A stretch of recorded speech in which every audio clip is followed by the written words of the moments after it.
Welcome back to the Nintendo 64 Diaries, a limited series that you get here in the year 2026 at Call Me By Your Game, where I'm going to be discussing the Nintendo 64 and its 30th anniversary throughout the year and talk to different people about what the console means to them, but also get into some more topic-focused episodes. Today you're listening to Volume 7, where I'm going to be doing just that, discussing a bit of a topic, which is cross-platform games on the Nintendo 64, and I'm really excited to get into that today. Bit of housekeeping before we do is that if you want to support the show or find out anything more about Call Me By Your Game, there are a million links in the show notes. So wherever you're listening, whether that's watching the video version on YouTube or listening on your favorite podcast catcher, scroll down. You can find links to our social media handles if you want to follow us there, the YouTube page for this podcast, and also a Patreon that we're a part of, where you can find bonus video game podcasts made by me and possibly my special little guest for today's episode. We'll have to see.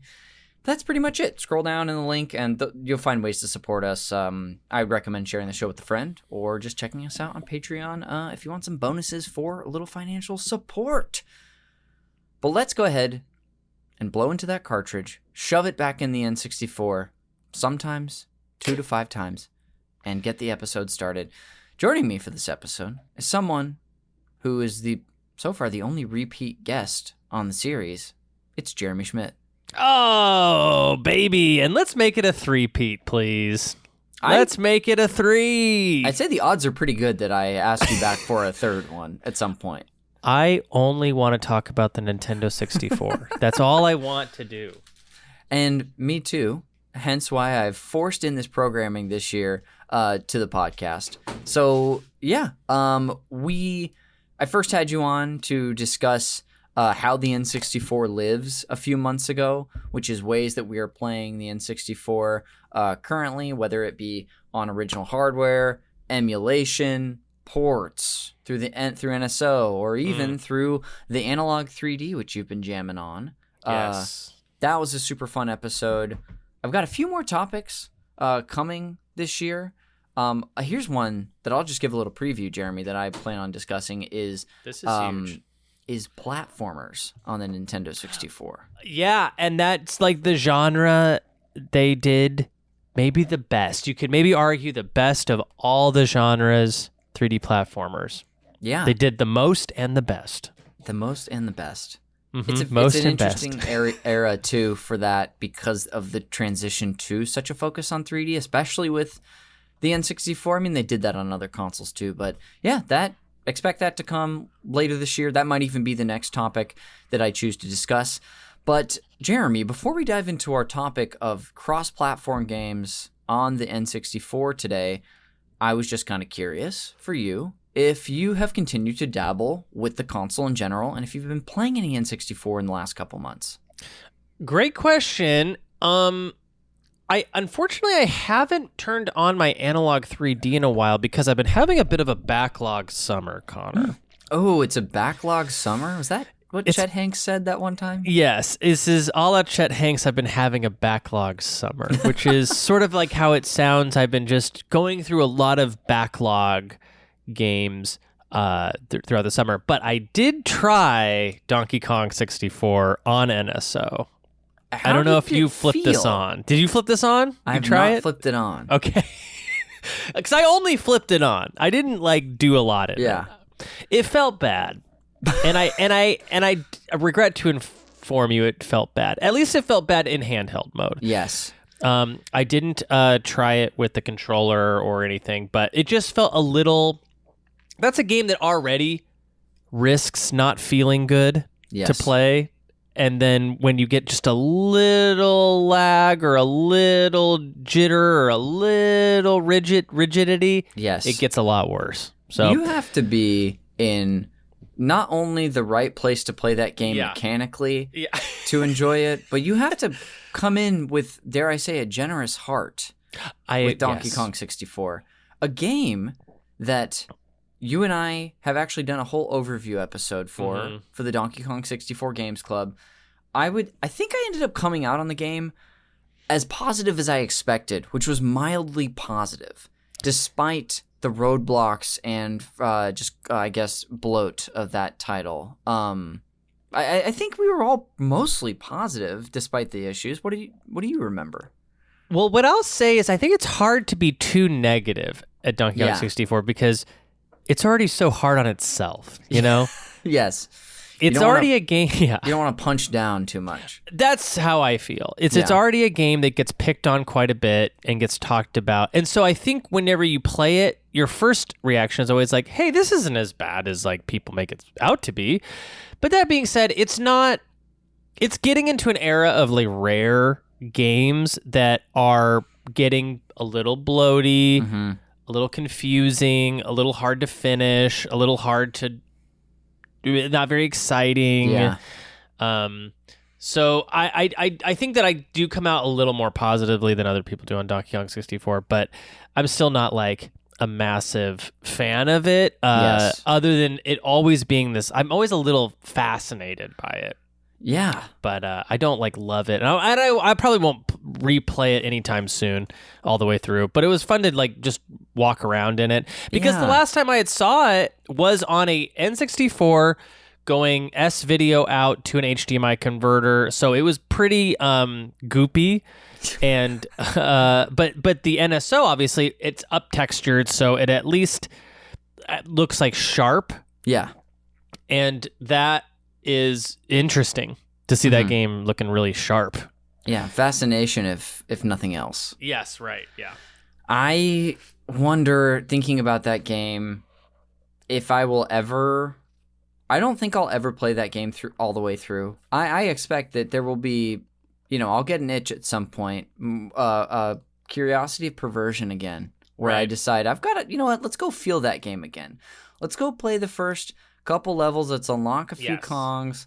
Let's hop in that barrel way too many times. Yeah. But because for the longest time, I know I discussed this on the episode, but for the longest time, for me, it was a game that I really saw through a childlike perspective of when I played it growing up on this like specific summer window. Right. Where anything was possible. And yes, revisiting it as an adult, it just cast a different light. I was so glad to have finished it, and not just to put it away, but because I was actually very happy to see it through, and I enjoyed it. But same too. Like I was happy to roll credits on it, see it to the end, at least one time. Yes, and you know what? Despite all of the issues I have with it, it is one of the games that is most memorable for me, if nothing else, just for like the voice samples that are in it. The "Oh Banana," the "Okay," like any of that stuff. Yeah, it's so good. So anyway, DK64 for you recently on NSO. I haven't dabbled. I have been actually, because of the release of Star Fox 2026, the remake of Star Fox 64 that came out like 2 weeks ago or something like that. I didn't end up buying that. I do want to play it. I'm really thrilled to hear that everyone... It's kind of like, I feel like I've heard just like unanimous praise for the thing, despite being essentially the same exact game as we remember. Yes. I did a run on hard mode, on like the hard path in that game on NSO recently with the Switch, with the 64 controller. It's one of those games that I can revisit. I'll revisit pretty much. I think you mentioned this. You kind of do this too. Revisit it pretty much every year. I'll do like at least a run. Oh yeah, I mean there are like 3 N64 games that I like to play once a year. I like to put a little distance between times, but they're games that I could like actually just play constantly and never stop. And that's Mario 64, Star Fox 64, and Ocarina of Time. Yeah. But I on a recent Games Club Plus, shout out to the Patreon exclusive show, I forgot that I did mention I also played Star Fox 64 on NSO with my brother-in-law's. Oh yeah, that's right. Controllers, and we played a multiplayer match, which was actually we played like 3 or 4 multiplayer matches in a row, which was like a ton of fun. That's awesome. That's so good. Do you remember playing the multiplayer in that ever? Did you ever try it? Well, you mentioned it because you mentioned it the other day. It started to get the wheels turning. I remember the dog fighting open arena sort of shooting. Did 64 also have a similar thing to Assault where there was a mode where you're running around on your feet? Or am I just is that no fabrication? feet walking, no walking around in Star Fox 64? But I think there might have been modes where you played as other vehicles, like the car and the boat. But that Star Fox 2026 game, by the way, is it's so great, but it feels like such an indulgence. Yes. Like you truly do not. If there's something you don't need, it's that game. Yeah. Like you just don't need it, you know. But it's fun. I'm pretty sure you mentioned this, and if not, I'm sorry to put words in your mouth. But I know there's been a lot of hope from people who, once that game came out, that it was essentially laying the tracks to make a brand new game at some point. And that is still something. I still have the sentiment in this current day, a little less than I used to, that if that's a way to get a new game, great. Get a developer remaking an old game, even if it's using the exact skeleton as before, learn the ropes of the new tech and make a new one. I don't think that happens as much as we'd like to believe. I don't even know if it's ever happened.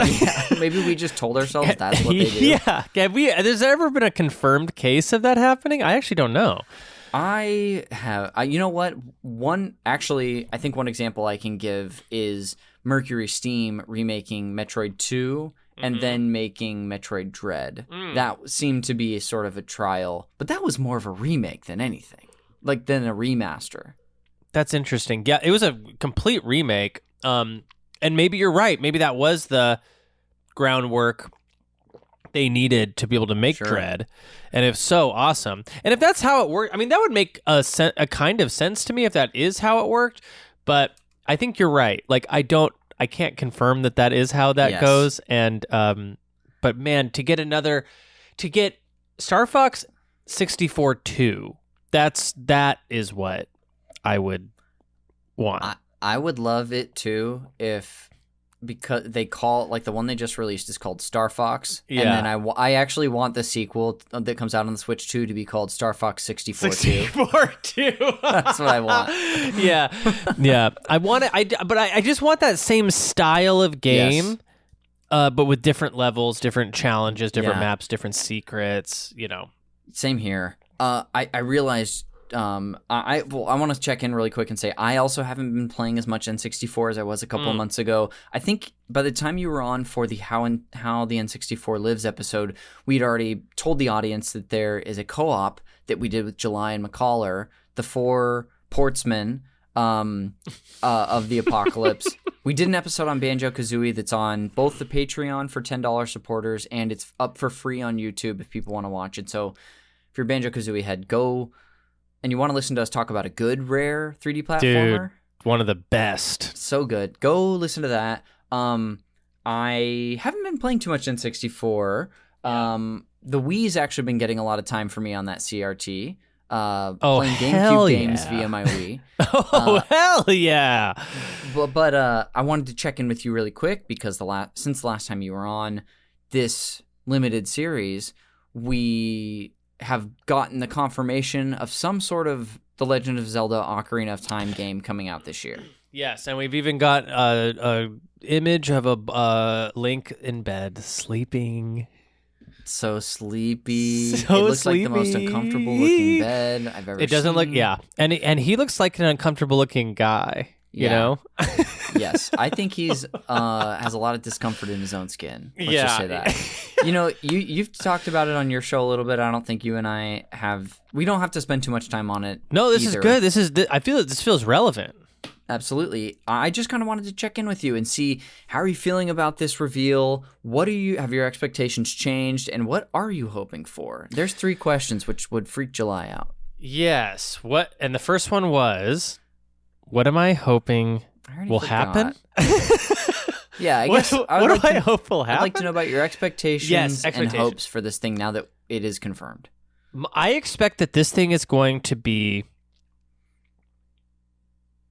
I expect it's going to be a very beautiful 60 FPS ray traced lighting remake of the game from the ground up with a more populated overworld map, but that there will still be largely like they're not gonna redesign the dungeons entirely. That they will be there. That there will be aspects that will feel largely the same. Like the general direction of where things are in the map will be the same, but that there will be lots of new added stuff, and so therefore making it sort of a little bit of a RE2 remake situation. Yes. That's what I'm expecting and hoping for the game. I think we are pretty aligned in both things, I think, at this point. Yep. I have a hard time believing that they would do exactly what they did with Star Fox 64. I don't think so either. I think, look, I would probably still play it and love it, and it'd be a now third way I could just replay Ocarina of Time every year and a half. So they could do that, and it would probably still sell pretty well. But I would be mildly disappointed. I'm hoping for similar things like you, and I don't think they're going to make any wild swings with the game like the FF7 remake trilogy is doing. Right. I don't expect them to subvert storytelling or be like, we're actually going to take what you expect off the tracks. Right. And there's ghosts that are pushing the ocarina down the water farther or whatever. And you're wow. Now that's cool. I really severely and Barrett's got there. Like and who? Barrett is there. And so's Auron from Final Fantasy X. Yeah. That's even crazier. Yeah. I think and I hope it's something like that. That there are additions to the game. I was talking to someone about this last night. Having replayed the 3DS version of the game in the last couple months, I think there's so much room for where the game actually does feel quite bare, where they can flesh things out a little bit more, but also I would take some like remixing and changes to the dungeon stuff. Like there's some ways that those dungeons are so well designed, but I think both the dungeons and some of the boss fights could use a like approach from like 2026, I think. Hard agree. What do you think the over under is on them doing voice acting? The over under. I think the Vegas odds right now are like it's plus 110 that they don't. That's so funny. I hope there's no voice acting. You hope there's none. I kind of hope it's exactly as it is in the original, but based on that trailer, which I don't know if that's just the way they were presenting the trailer to us, having the sort of narration from who I think we would come to understand as the Great Deku Tree, I believe. That leads me to believe that they could do some like wild voice acting for this game. I think I wonder if they. I bet they will. I'm going to bet that they are going to do voice acting for this. Well, here's the thing: is if they just do what they did with Star Fox here, that's not going to really be enough for the Switch 2's 2026 portfolio of games. They kind of need unless there's a game I'm missing and I'm not thinking about, this kind of has to be the big like winter Christmas game, the big finale to the year that the Nintendo always usually does. They usually make good on like one big release towards the end of the year.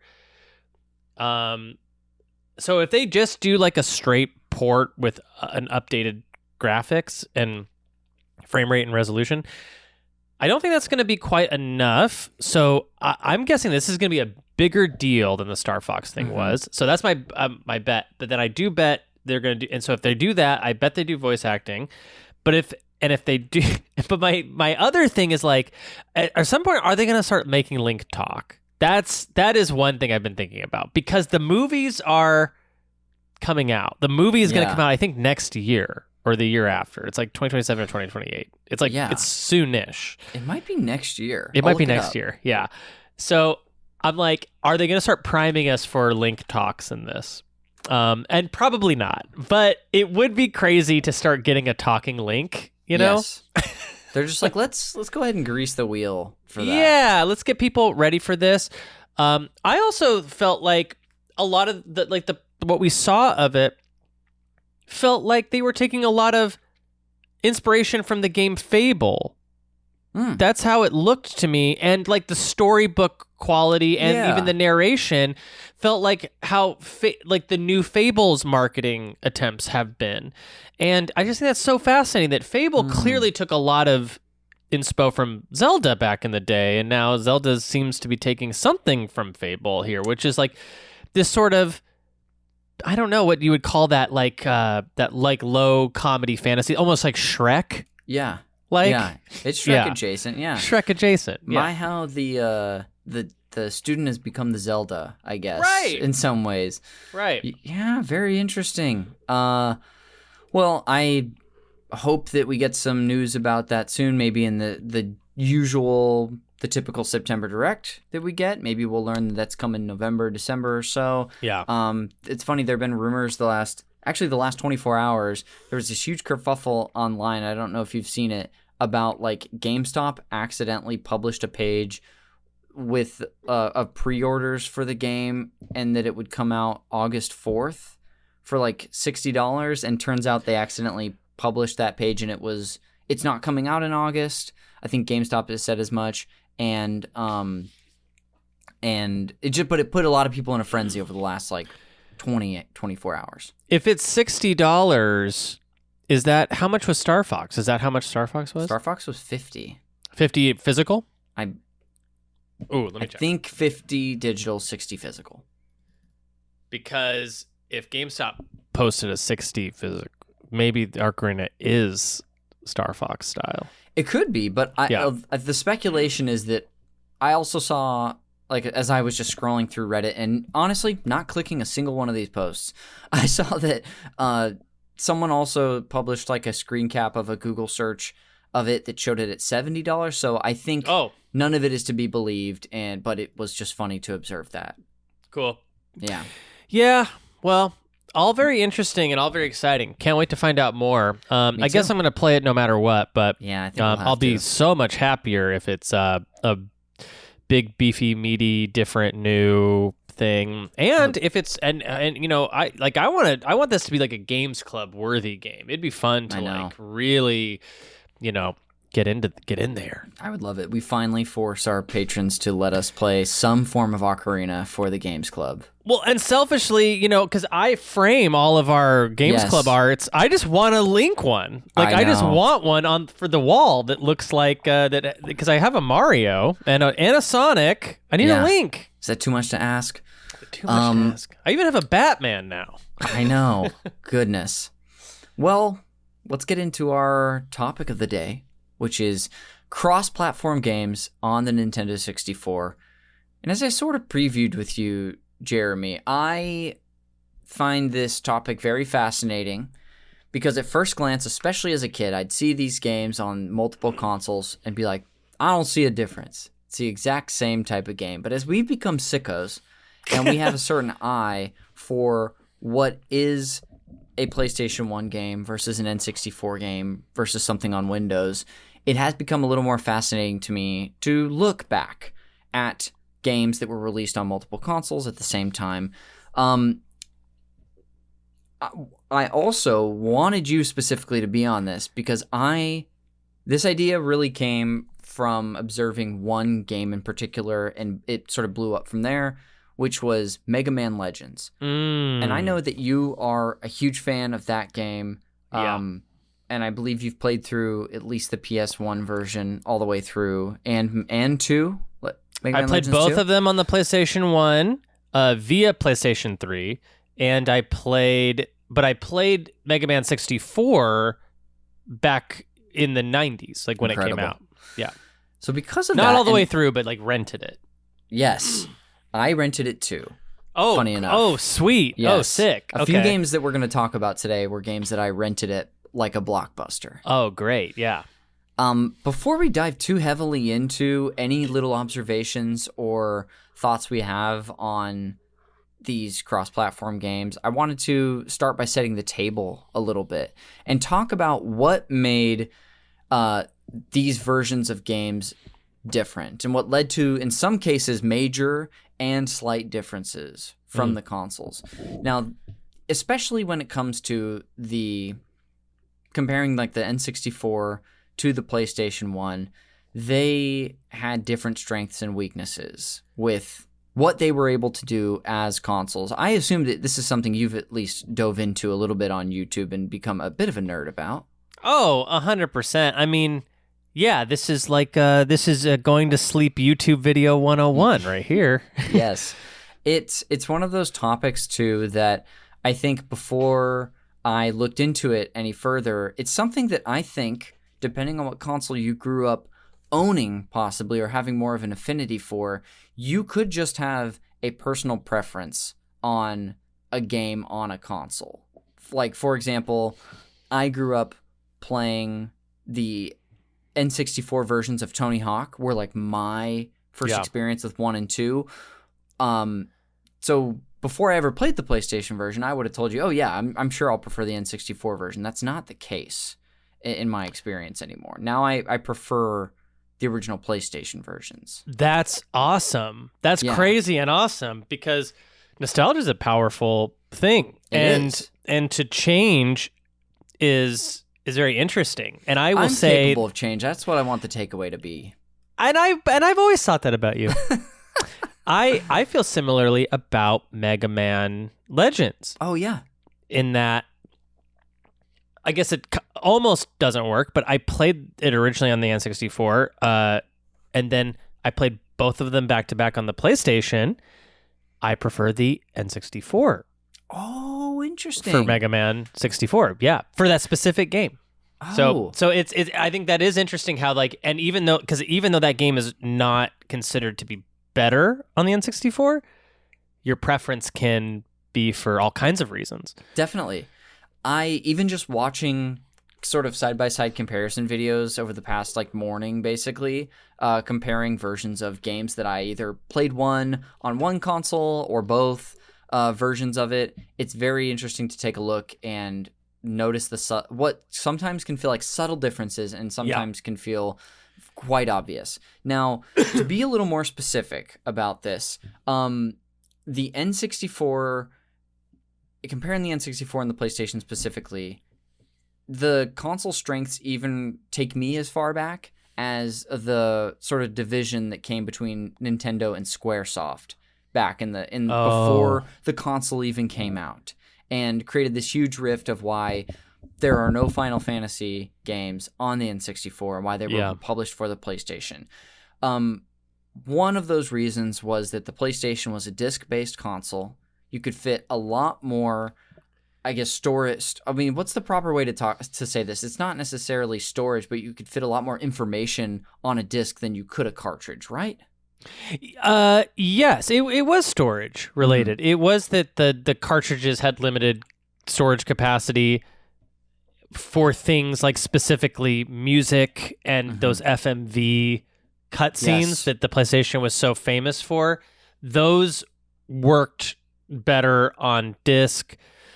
And then so you could have like these massive games like Final Fantasy VII that could never actually be on an N64. But as we know now, through the looking glass, and the N64 had ways that it was outperforming the PlayStation 1 in different ways. So it just depends on what you want and what you're looking at. But yeah, in terms of visual fidelity and music, the N64 is usually always coming up a little short. Yes. Yeah, it's funny too, thinking about certain games, like I guess and I know there are people have done like big breakdowns on YouTube about this, but I guess in theory you're like, oh sure, in theory you could probably put like a vertical slice of Final Fantasy VII that could work on the N64, but it would appear and work differently, and you could never put the full game on there. It'd be like a 20 cartridge game. That's so crazy. Yeah, because it was multiple discs, which already have more. Yes. Yeah, that's really fascinating. I would love to see, man, that would be a really cool project for somebody out there to do, is like just put FF7 disc 1 on an N64 cartridge. Yeah. Just convert the first disc. Even I'll even ask for less than you're asking for. I'll even say put that opening mission on an N64 cart, and I want to see how it functions and what it looks like. Because one of the games we're going to talk about, I'm sure, is Resident Evil 2, which is a big, like, whenever this conversation gets brought up, it's one of the first things that usually gets talked about is how triumphant and incredible that port to the N64 from the PS1 was. And that's a 2-disc game that they got into one cartridge. So crazy. I bet you could do it with Final Fantasy VII. It would just, how compromised is, I'm not sure. Just 0 cutscenes. Yeah. And the music compressed down to an unlistenable version. Yeah. So on this whole subject, we had a couple of big factors here. One was the software, the way that the software on each of these consoles was, I guess, delivered between a compact disc and a cartridge on the N64, but also the consoles themselves had different. They were made differently as well. Like the N64 is a little more famous for having, more RAM than the PlayStation 1, which allowed for stuff like faster load times, and there's probably other strengths too. But the PlayStation had its own set of strengths. You had kind of touched on a little bit of this already with, its ability to play, music and store a ton of music as well, but to be able to play these cutscenes. However, it's funny looking at this is something I've always thought, but also looking at the video, you can feel this feeling has been affirmed for me in some ways, which is I definitely prefer most of the way that 3D models are done on the N64. I don't know if they were able to use more polygons in a scene or whatever, but I feel like there is. In some cases I don't feel this way, but in most cases I prefer that look. Just when it comes to the models, really. I agree. In fact, I actually think that 3D environments, period, are just rendered better in Nintendo 64 and easier. And I don't know, I'm not a developer. I don't know anything about the N64 architecture or what allowed it, but I do understand that it is different than the PlayStation 1's architecture. And it was it allowed it to process polygons differently than the PlayStation 1. The PlayStation 1 has a really hard time actually with 3D models and 3D environments. You notice that there's a lot of broken edges of when you're playing Ape Escape. You turn the camera and you the cliffs and stuff will disappear and reappear, disappear. There's a lot of that happening. Whereas in a Banjo-Kazooie, everything just feels solid. The polygon shapes feel solid. Yeah. It's very funny. I even am thinking about draw distances with these consoles and the sort of tricks that sometimes they use similar techniques to mask limitation, especially with fog in a game, because you could think about the original Silent Hill or a game I was watching video on the original the South Park game for these consoles. Cool. Yeah. Regardless of console, they're using a similar technique, and I just find that very fascinating too, of the ways they mask their limitations. Yeah, I think the only exception to this 3D environment or 3D game idea is, for me, Tony Hawk. Tony Hawk is a game that feels better and looks better on the PS1, and its draw distance is quite a bit farther, as I found out in doing research for this episode, than the N64. And when you look at the N64, it looks like as if you just stripped away a layer of texture from all the maps. So I don't really know what that's about, because in theory, I would think that N64 could kill Tony Hawk, just do it way better, maybe even than the PlayStation 1. But it doesn't seem to. But in even Resident Evil 2 somehow looks better on the N64, which is crazy. Yeah, I guess I just assume some developers were able to sort of crack the code better than others. And maybe because I was looking at Tony Hawk 1. Maybe later Tony Hawk games get better, look better as on the N64. But yeah, there's there's most. It's funny. A lot of the games we'll talk about today, I think I might land N64, like preferring them on the N64. Yeah. I think my big sort of, not thesis, but my big opinion coming away from my research into this episode is that I do generally prefer the N64 versions of a lot of these games. Not all of them, and I've already talked about a couple of exceptions, but whether it be my affinity for the system or actually how I feel making some comparisons, that's where I ended up landing more often than not. Yeah, same. Speaking of which, is there anything else you want to discuss as far as table setting before we just talk about specific games and their differences on the consoles? No, other than this is sort of other than, I guess, and you've already talked about it and already brought it up, I guess to some extent, which is like this is like the weirdest generation, because this is in the previous generation.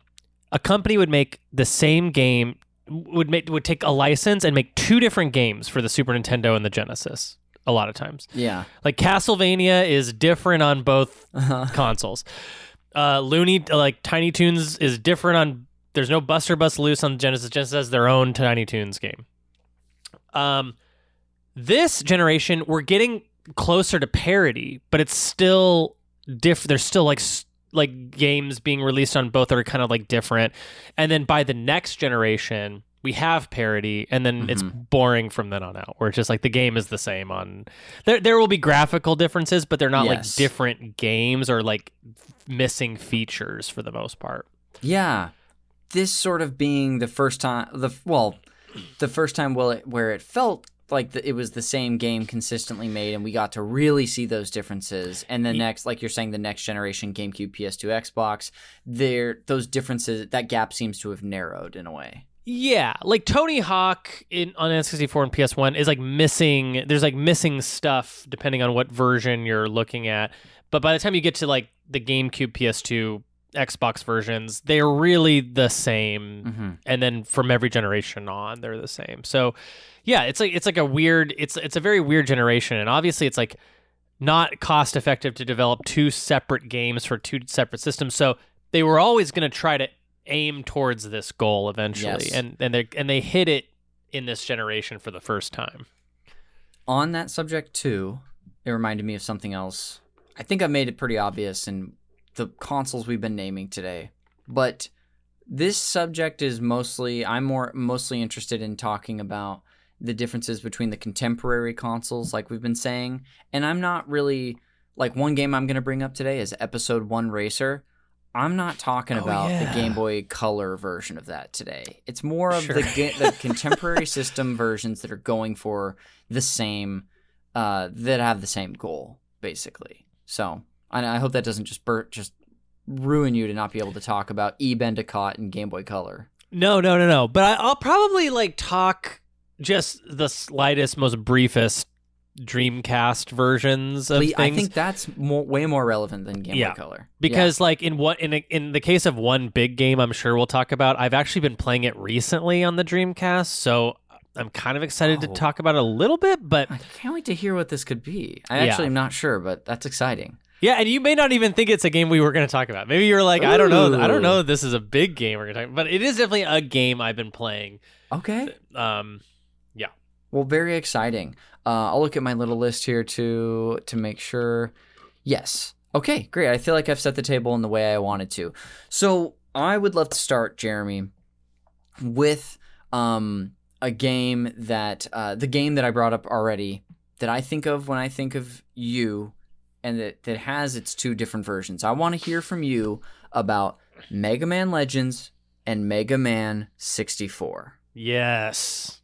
Mega Man Legends is the canonized version of this particular series that had two entries, and then it had a developed third entry that never saw the light of day on the 3DS. Crazy! That would have been awesome. I didn't know that. That's unbelievable. Yeah, there's like, you can see like gameplay footage of it out. It's like floating around out there. Oh my gosh. But yeah, so, and Mega Man 64 is what it's called. I don't think is it called Mega Man Legends 64? I think it's just called just 64. Mega Man 64, yeah. Which I gotta say, as somebody who was an N64 owner first, Mega Man 64, that title, way more exciting than Mega Man Legends to me. Oh, really? Yes, because it was like in the 64 line of thinking, line of games. So it's like, oh, I remember Super Mario 64. You're telling me I'm getting a Mega Man 64? Like, that's incredible. That's great. And it did not disappoint. It was a completely 3D rendered Mega Man game. He didn't have his helmet on, which I don't like. But other than that, you really I've never seen so much of Mega Man's face, and he's kind of got a mini mullet going on before anyone did. Yeah. The cover is also just like him huge on the box, on the N64 box without the helmet. Like, they're really being like, hey, what if he took his helmet off? So this game is, I think, most people would consider the PlayStation 1 version to be the superior version, but I just feel like after playing it on the PlayStation, that N64 controller, the way that it handled running around and movement in a 3D environment, it lends itself so much more to what Mega Man Legends is trying to do. By the time you get to Mega Man Legends 2, you have dual analog controls. Like, you actually have a camera swivel on the right stick, which is nice. But it's still early, so it's not perfect. I wouldn't even say it's great. So, yeah, to me, Mega Man 64 is the version that I would prefer. And to be honest, kind of wouldn't mind playing again. Ooh. Like, just turning it on and trying it out for a few hours, because it's got a really great early game. That's pretty much all I ever even played of it, too. When I rented it back years ago, having like a mild affinity for Mega Man X, playing that at friend's house, renting Mega Man 64 from Blockbuster, I think I was confused, like a lot of games. I could have gotten farther than I remember, but I remember mostly being confused as to what was going on. So unfortunately, this game never got a fair shake for me, but now it's a total fascination. Yeah. It's and I'm looking at a video called Mega Man Legends 97 and versus N64, which one is better, by Group M Pro, and I don't know if it's the way that they just have their machines set up for capture, but the N64 one, to my eyes, in this video, just looks so much better than the PlayStation 1 version. Like, it just looks so much cleaner and crisper, and like, maybe they're using an analog 3D. Nope, this is 4 years ago. There's no way. I don't know. I don't know why it does, but it just looks like there's also more textures, and the textures are smoother, and they So it's funny. I'm looking at I think maybe a similar comparison video. I'm looking at one. I'll shout out the channel. It's called VC Decide. Is that what you're looking at? Or are you looking at a different one? I was looking at a different one. Let me look at this VC Decide here. This also puts them side by side, and maybe it could just be up to the way that the YouTuber's presenting these. But yeah, the models, I think I just like so much more in the N64 version, but the textures in the PS1 version that I'm looking at seem to be a lot more. They're better. They do, and they have more detail, I feel like, which I guess was just a strength of that console anyway. But the movement, I think I'm preferring from the N64, even though it's so subtle here in just these early cutscenes. It's hard to say. It's so funny. You were talking about 3D models earlier in our sort of preamble, and how that the PlayStation just can do them. The only way I can say it is do them so weird. And my favorite example of this is something that I actually have, like, I'm fond of now, which is the Metal Gear Solid, like, puppet-looking animation of all, like, 3D models where their mouths don't move, but their faces kind of twitch as they talk. Yeah. I don't think it's appealing to most people. I just have a soft spot for it. Oh, and maybe it's that game. It's a whole look, and it's like definitely if you were to show this to, like, someone like a Gen Alpha kid, they would like their eyes would explode and they would never be able to see again. But but for me, I mean, they're developing games with this look now. Yes. On that kind of sort of creepy, uncanny PS1 N64 look. Mega Man Legends is also just, this has nothing to do with comparisons, but like it's just such like a beautiful early 3D game, like where they just picked a good art style. That's all it is like, instead of going for photorealism, they went for cartoon, and it just like, they pull it off so well. Like, I wish we had a Pokemon game in this style, or like, I just wish more developers would have targeted this. Like, it's the same thing I feel when I look at Wind Waker. I'm just like, why didn't more people do this? This just holds up forever. Like, it never looks bad. Yes. It was also just within their reach at the time, was an art style more like this, as opposed to something like you said that was photorealistic. Yeah. I'm still thankful that developers stretched and tried to do those sorts of things, because that leads to advancement. But at the same time, it doesn't always mean your game is going to hold up as well visually. No, like this does. No, I mean, this holds up better than most things that came out in this generation. And it's weird, like watching this video that you pointed out. There's almost like a smoothing filter on the N64 or something. It does seem a little fuzzy, doesn't it?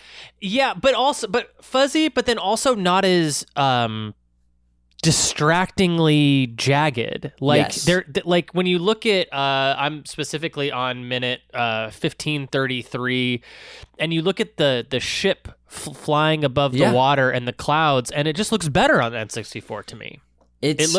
Even though it is a little blurrier, everything looks like it belongs, as opposed to like layers layers of pixels and layers of polygons. You know, for better or worse, that may be a strength of the N64.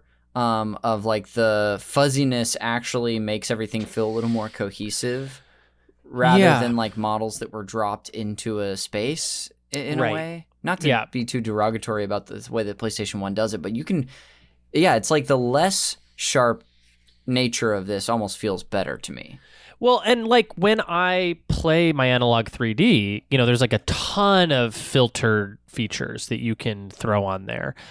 You can make it so sharp that it looks like it looks almost as close to NSO sharp. Yes. But that actually sucks. What we find is that stinks, and we don't want that. What we actually do want is to throw on a little bit of a fuzz, so that you're not so separated. Things in the background are not so separated from each other, so that, like, for example, in Zelda, it looks like trees as opposed to mush or whatever you get when it's super sharp. That blur effect, they use that, I think, to convey stuff. Yeah, they definitely do. It's one of those reasons why, like, a lot of people, like myself, won't shut up about playing retro games, especially in N64, on a CRT, because it just looks so much better. Yeah. Was there anything else you wanted to say about Mega Man 64? Do you want to move on to a new game? Oh, let's move on. Okay, I want to present one that one that we've been talking around for a long time, and that is the Tony Hawk Pro Skater series. Now, as we've already talked about kind of a lot, so we don't have to stay on this forever, I first played the N64 versions growing up, 1 and 2. I own 3 on the N64 now. I think I got it off eBay years ago.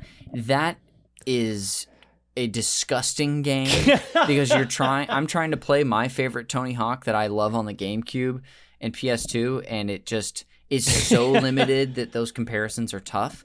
But between 1 and 2 on the 64 and the PlayStation 1, I love making those comparisons. Even with the N64 having its severe limitations of none of the skate videos are in it. The music sounds so much worse in the title. I still love it despite preferring the PlayStation 1 versions. I couldn't remember if you had already shared on this episode any preferences or thoughts you have on the differences in these games. Well, I mean, honestly, my preference for Tony Hawk on the PlayStation comes from the controls. So similar to Mega Man, actually, where it's like, I actually prefer the D-pad and the construction of the DualShock 1's D-pad relative closeness to the rest of the buttons, and also just like the diamond button layout of the PlayStation for all the tricks and stuff that I would end up, that you do in the game. That to me is how I learned it. So it's almost, it's maybe it's still fine on the N64, but I felt like when I would play the N64 version, it was so much less precise what I was doing, and I got so good at the PS1 version that it was like I was doing, precision, high score, like very technically, like almost robot stuff. I was doing math in that game. And to the point where like I can really feel differences in Tony Hawk 2 specifically between platforms. And I will say this, as somebody who has played Tony Hawk 1 and 2 on the Dreamcast, still prefer the PlayStation 1 version. And it's always back down to the controller, because the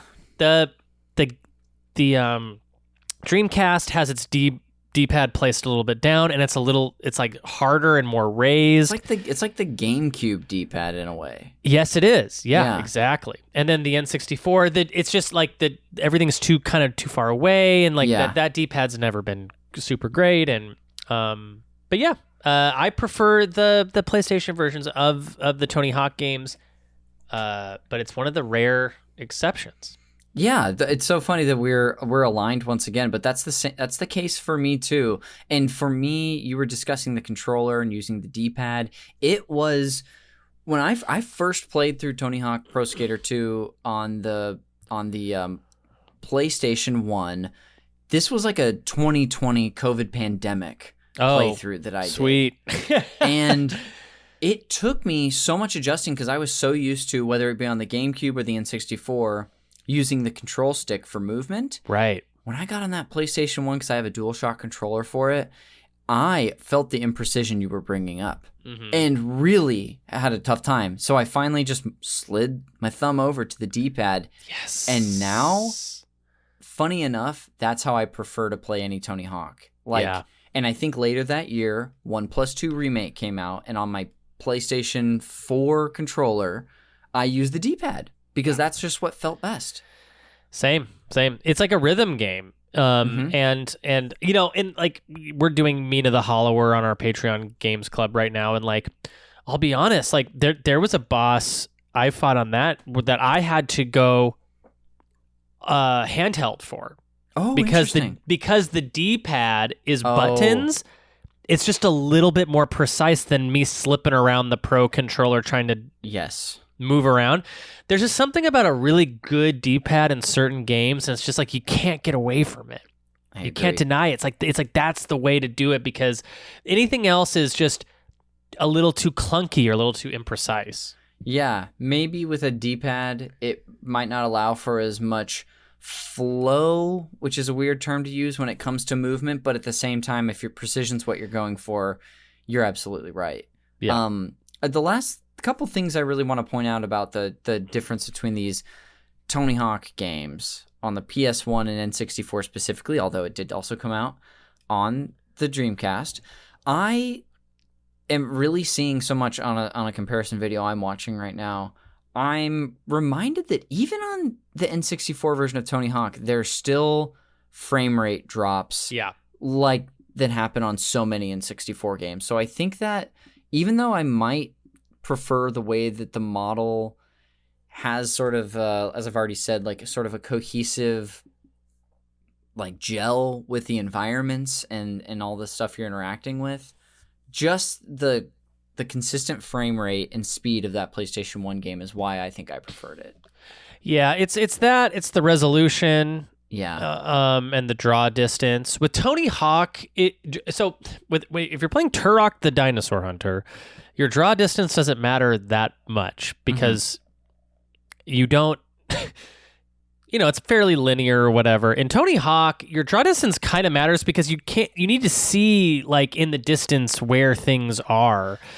Yeah, you're planning your route, your movement. It's all locomotion based. Yeah. Right. Yeah. Yeah. So very interesting to look at those two. I want to open it up to you as maybe we can go back and forth with a couple of choice games to discuss, before we eventually drop off the episode.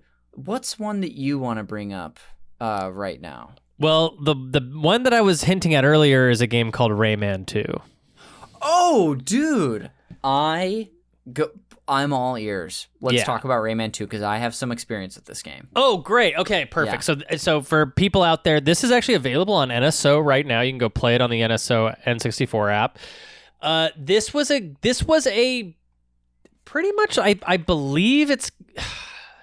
I would say that this game is sort of canonized on the N64. I would say it's like... Interesting. It's like that seems to be the universally preferred console to play this game, and I get why. Because even though I've never played it on the N64, it seems like the kind of game that the N64 controller would really lend itself to. Yeah. And just the architecture of the N64. I'm playing it right now on the Sega Dreamcast. Oh my God. Which is a crazy version of the game. And after looking at a bunch of side-by-side comparisons, there are huge visual differences between like the PC and the N64 game seem to be pretty much aligned, whereas the Dreamcast seems to have a lot of like things that are different about it, and it like including like adding different models to different cutscenes to fill out the environment, but also deleting some from the back. Like there's a scene in the game where like in the back of there's like a floating ship, and in the back you can see mountains on the N64 and PC version, and in the Dreamcast one you can't see it, but the floating ship looks like in like way more higher fidelity, like and yeah, the frame rate is just rock solid, and it's got a nice like high contrast look to it on the Dreamcast, and I'm really enjoying it on that console. Like I'm cool. really enjoying playing Rayman 2 right now, but part of me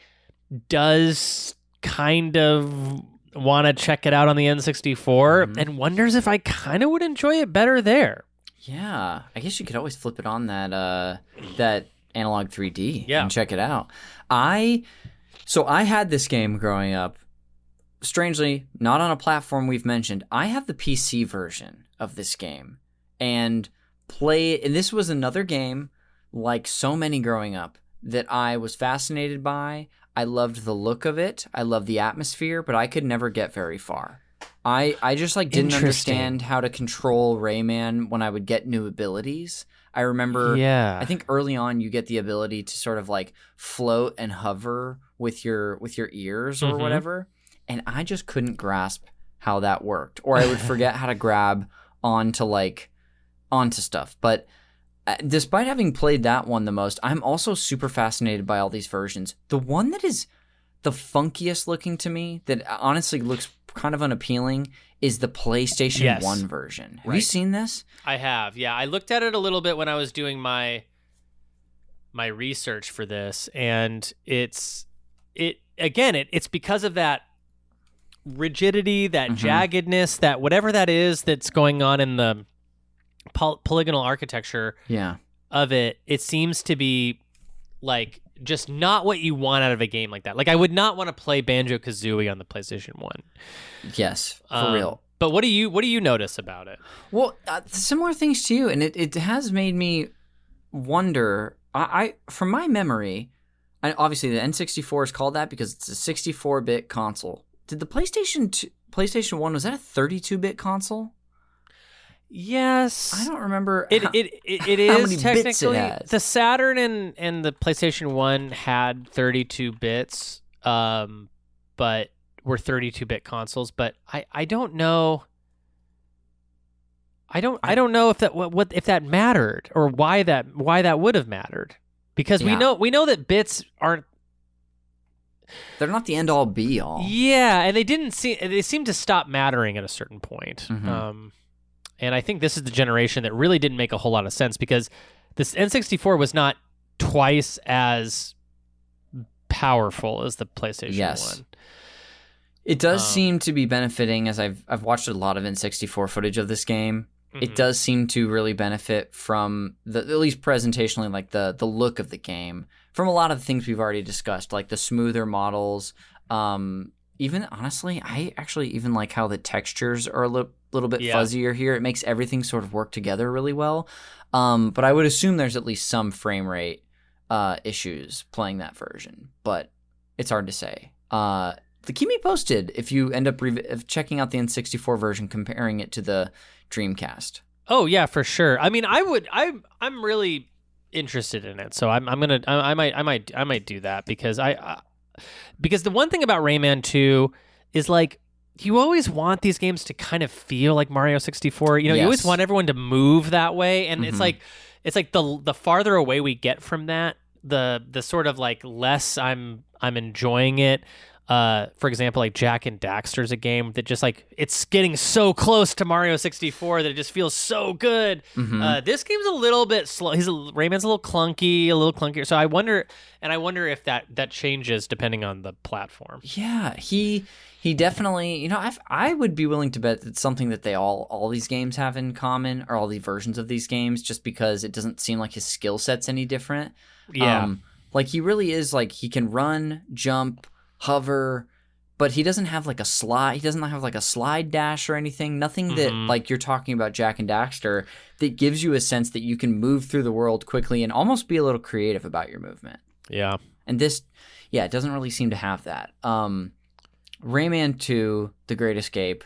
God, I want to play that game now. It's good. It's really, you should play it as an adult, because I think it would have thrown me off as a kid playing it, because there's stuff in it where you have to like leave a level and go back to an old level and collect another item and then go to it. So it has kind of like a non-linearity to it a little bit.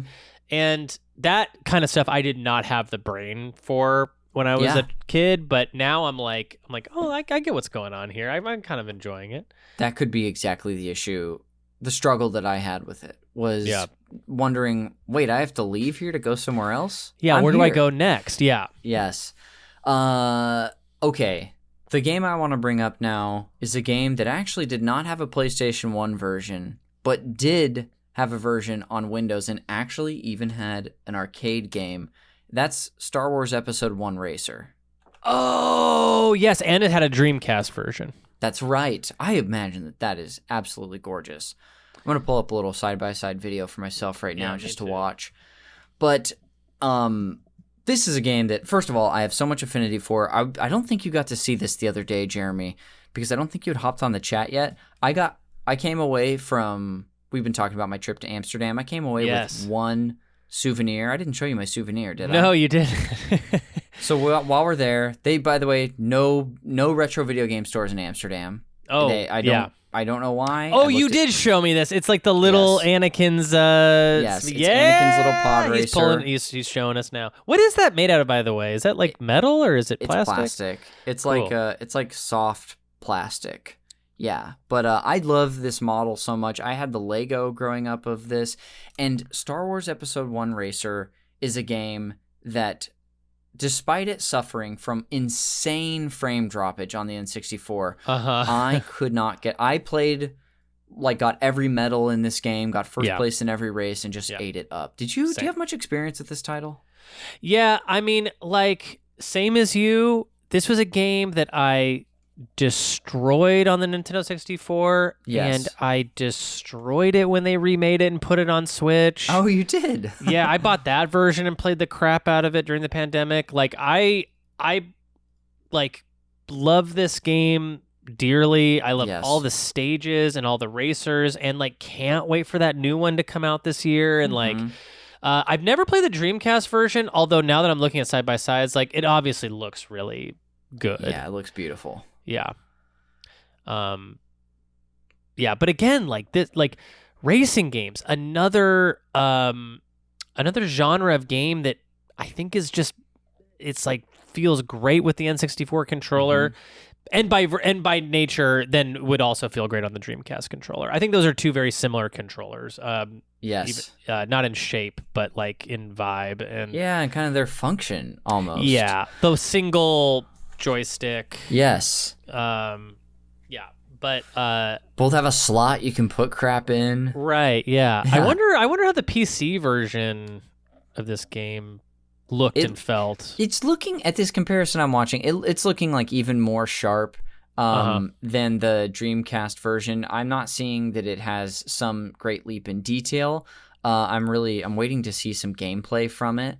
Because what I'm seeing now is the aforementioned Game Boy Color version of this game. I know, that's so funny. Are you watching what video are you watching? This is on the channel Group M Pro. M Pro, yeah. I love how they have the Game Boy Color version, which, by the way, not for nothing, looks like it could be kind of fun. Like, it looks decent. Yeah, it looks like it could be. What is that? Like Rad Racers or whatever on the NES, like those like isometric racing games. Yes, I have a Game Boy proper game it's a racing game with some like it's at an isometric angle. It's got a little bit of like pseudo 3D graphics and it's similar. But yeah.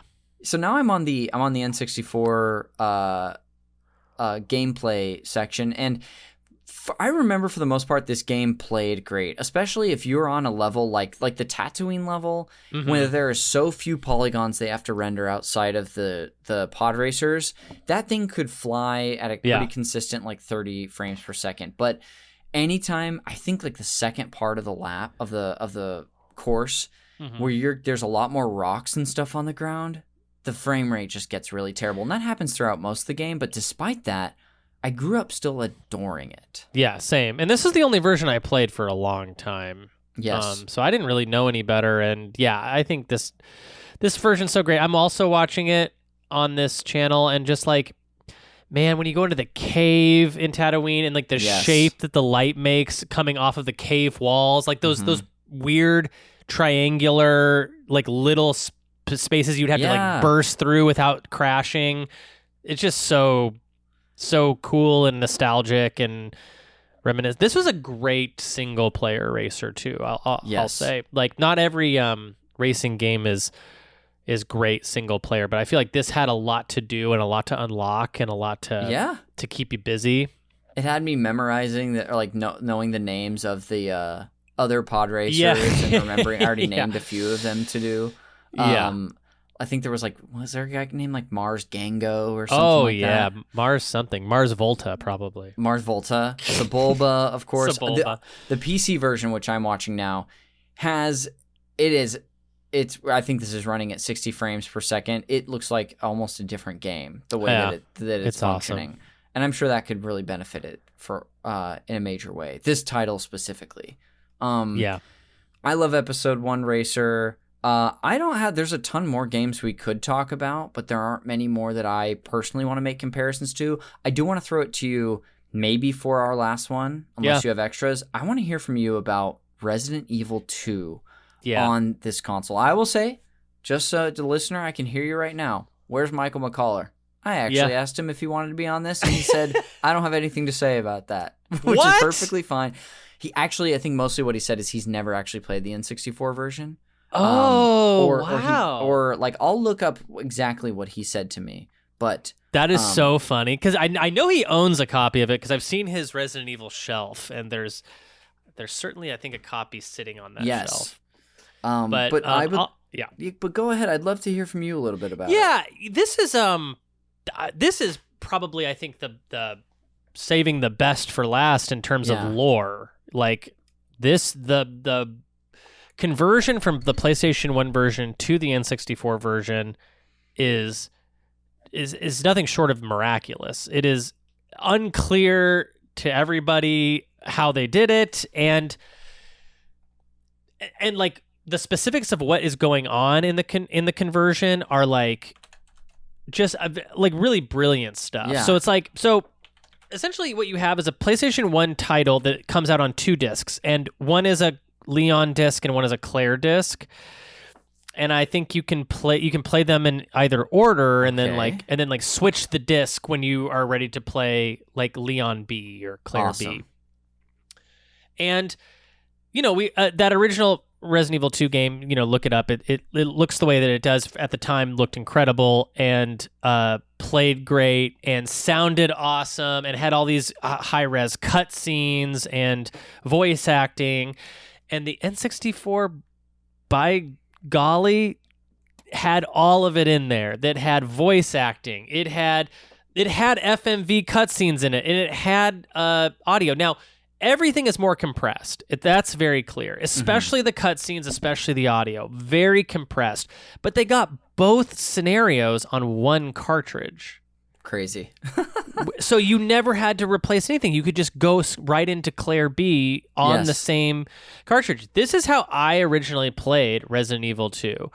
Was on the N64. Whoa. I don't remember why I played it there, because I think I had a PlayStation, but I don't know. I really can't remember why I played Resident Evil 2 on the N64, but I did, and I played both scenarios there and had a great time, and honestly could not tell you like anything like that was having played both versions. Can't tell you like what the differences are. Even when you look at side by sides, it's clear the N64 is a little there. It's compromised in some ways, but actually the backgrounds apparently all look better than in the PlayStation version because of the architecture of the N64. There's like certain ways that the game actually outperforms.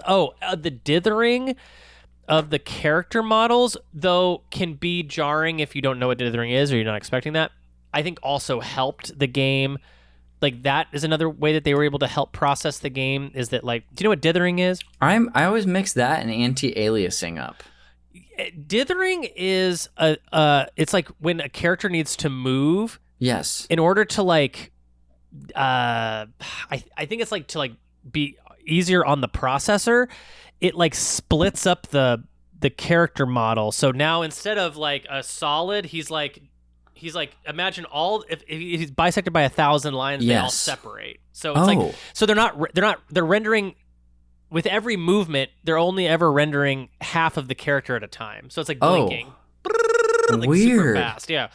So it's like so they don't have to render the entire character model moving at once. Yeah, that's what I understand from briefly looking into it before this podcast. And I think, just to close the loop on that too, anti-aliasing, what I'm thinking of is like when there will be almost like the drag of an animation on a screen where like you see it, and a lot of that happens on like the new Nintendo Switch 2 actually has a problem with anti-aliasing, where you can see it on a lot of like 2D games specifically, or sprite-based games, where a character will move and you'll almost see like there's a shadow of the model. Yes. It's almost imperceivable, but when you see that versus something on like an OLED screen, you don't notice it at all. So, but thank you for clearing the air on the dithering of it all. I could also be wrong about this, but I also believe that the N64 had like a built-in anti-aliasing feature that was like, that is apparently gives it the look that we associate with the N64.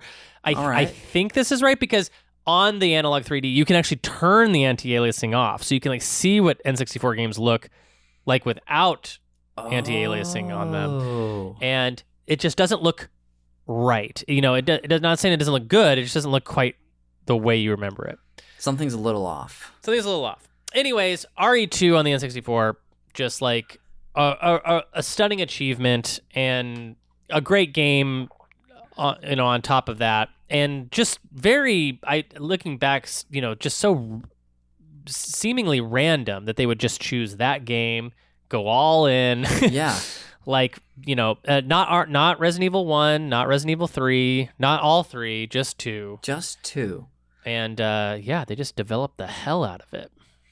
Very interesting. I really have enjoyed like the swath of games we've discussed and reasons why we do or don't prefer them on the N64 versus different consoles. And I think that the ones that we chose to discuss today have shown that sort of variety on preference, which is a lot big reason why I wanted to do this discussion. Do you have any closing thoughts on our way out of these of comparing versions and these sort of cross-platform games that were on the console?